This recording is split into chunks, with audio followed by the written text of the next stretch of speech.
Today we're talking about the harmonic minor scale, and that is one of my favorite scales of all time. It's the very first scale that I was able to identify just on hearing it alone, because it has such a distinct flavor to it. You should have heard in that intro, that ain't major, that ain't minor, that's something way different.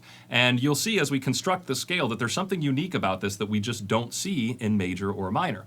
So in this video, I'm just going to introduce you to what the harmonic minor scale is, and I want to show you as a guitar player or a lead player some of the things you might do to extract some of the great parts out of the scale and use it as a lead device to write lead lines or melodies or just improvise with it. We're not going to go too heavy into the chord theory. I'll save that for another video. But really, it's just about sounding good with harmonic minor on top of a simple chords or a jam track like what we'll be using today. Now, I normally make my own jam tracks for these videos, but today is a little different. I've been in contact with a YouTuber named Chus, and he makes great jam track videos with excellent graphics on screen, scale charts, diagrams, all that great stuff. So he has been kind enough to provide me with one of his jam tracks, and that's what we'll be using today. I highly suggest you check out his channel. I've linked to it in the description, and there's tons of fantastic jam tracks on there that I have been having a lot of fun playing on top of. So let's get started. What is the harmonic minor scale, and how do we build it?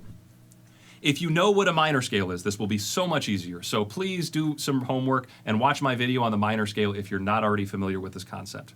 But if you do know what a minor scale is, all we have to do is make a minor scale and then find that seventh note and just raise it up a half step. So here's what I mean. E minor is E, F sharp, G, A, B, C, D, and E. My seventh note there was D, and if I just raise it to a D sharp instead of a D, then I've got E harmonic minor. Take a listen. E, F sharp, G, A, B, C, D sharp, and E. Back down those same notes. And you can hear just going up and down already gets us that exotic kind of Middle Eastern flair to it, right? You add in a little bit of interest, something like a hammer-on or a pull-off at the top,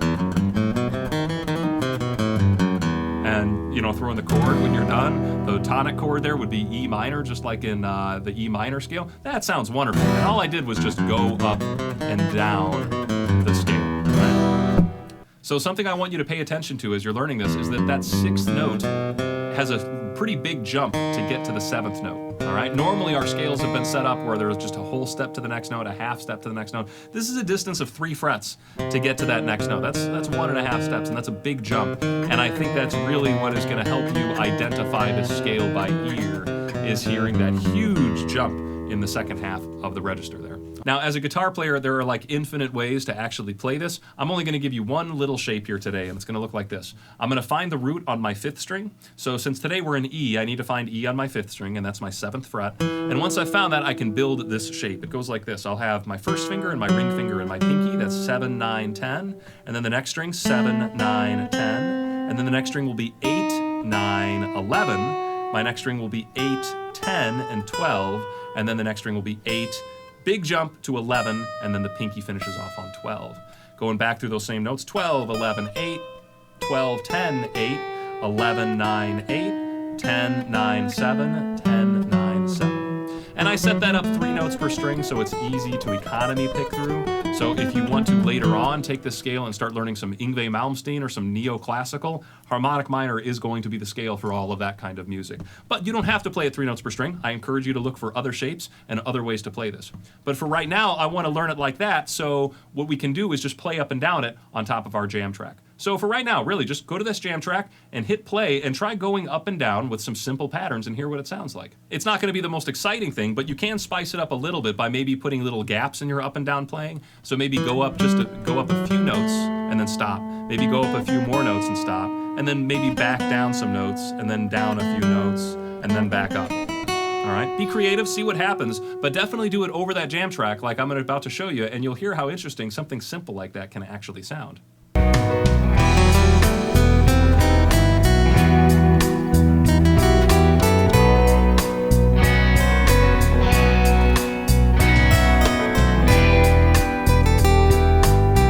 So the next step is actually putting something really interesting in there. Right now we've got this kind of a boring up and down thing. But what I want to do is I want to prepare a little cool sounding trick that I can just kind of serve up to the listener whenever I want to. Something I already have figured out ahead of time, so I don't have to like calculate the rhythm and the fingers. Something like a lick that I have pretty much memorized. And what I've prepared here for this starts at the top of the scale and it just goes down the scale and then back up. However, I start off with some 16th notes to give it a little intro. So it's going to go 1 E and 2 and 3 and 4 and 1. Just like that. So here's what it sounds like if I just loop that lick over and over again. 1 E and 2 and 3 and 4 and 1, 2, 3, 4. Now, in the middle of my jam track, whenever I find a 1 beat, I know I can play this little phrase and it'll end right on a 1 beat, and it'll give me something that actually sounds like, hey, he knows what he's doing, as opposed to me just noodling back and forth. All right, take a listen.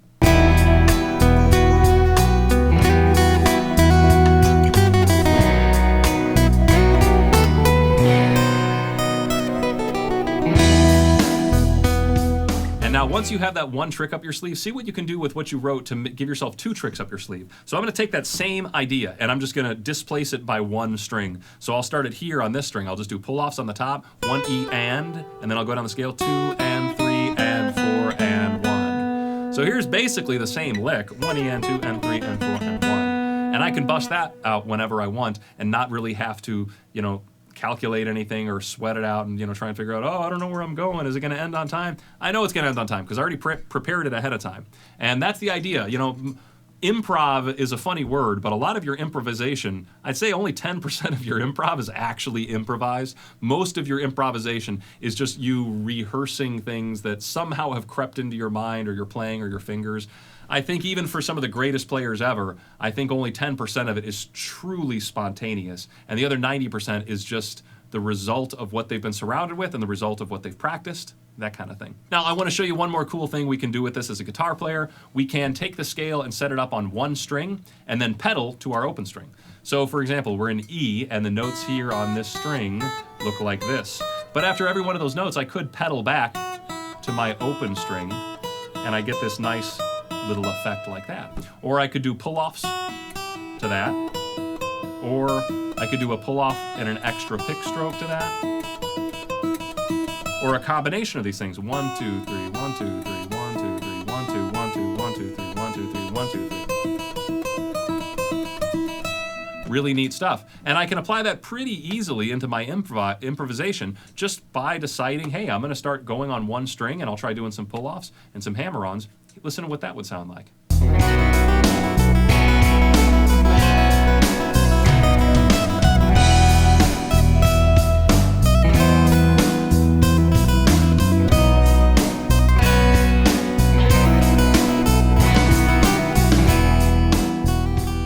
Now, this is an extremely brief introduction to the harmonic minor scale, and there is a ton we have to talk about. We have to learn about the chords of this key and some of the styles that we might hear this in. We need to talk about neoclassical music and Yngwie and diminished arpeggios, but you got to start somewhere. So really, all I want you to do, if this is new stuff to you, is I want you to memorize that formula. How do you build a harmonic minor scale? Recognize that it's a minor scale with a sharp 7. I also want you to know at least that shape that I taught you here, but really try to explore as many shapes as possible. And I have a tendency to set up a lot of my shapes 3 notes per string because I like to shred. I think it's fun to play things really fast. But, jazz players are going to give you an entirely different shape for this that you might be more comfortable with. So please explore some other options on that end of things. And really what I'm looking forward to teaching you all is about the Phrygian dominant scale. That is the 5th mode of harmonic minor.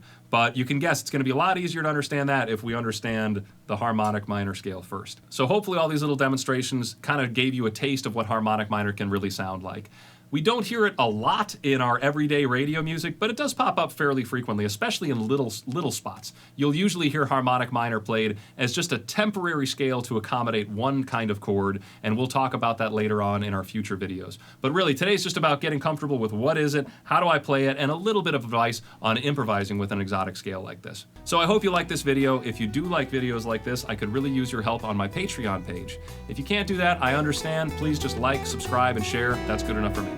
Thanks for watching.